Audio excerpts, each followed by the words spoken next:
Hey everyone, so recently I put out a post on the community tab of my YouTube channel asking you guys to ask me questions that you wanted me to answer about Percy Jackson related stuff, really anything related to Percy Jackson, and you guys asked some questions, so I'm going to answer them. And I'm going to go oldest to newest. So the first comment, actually I love this comment because it's a perfect way to start this off. So the first question is, how old were you when you first read PJO and how did you find out about it? And guys, my story is, I promise you, the most unique story you're ever gonna hear. My first experience reading anything Percy Jackson related was reading The Lost Hero.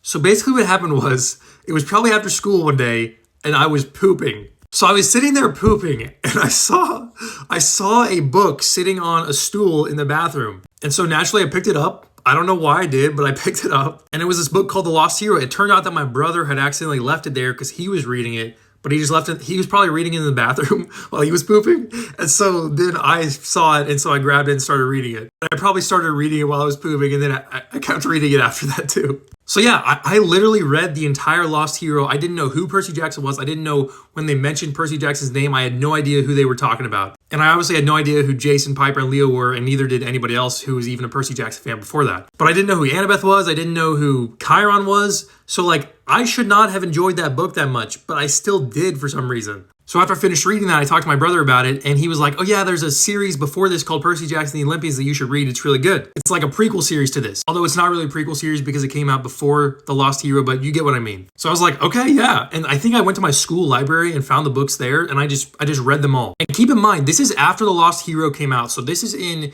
either the fall of 2010 or like the first part of 2011. And I know this because when The Son of Neptune came out, I didn't have enough money to buy it because I was like 11 years old. And so I asked my friend who was also a Percy Jackson fan if I could borrow it from him. So I know for a fact that I read The Lost Hero after it came out in like 2010 or 2011.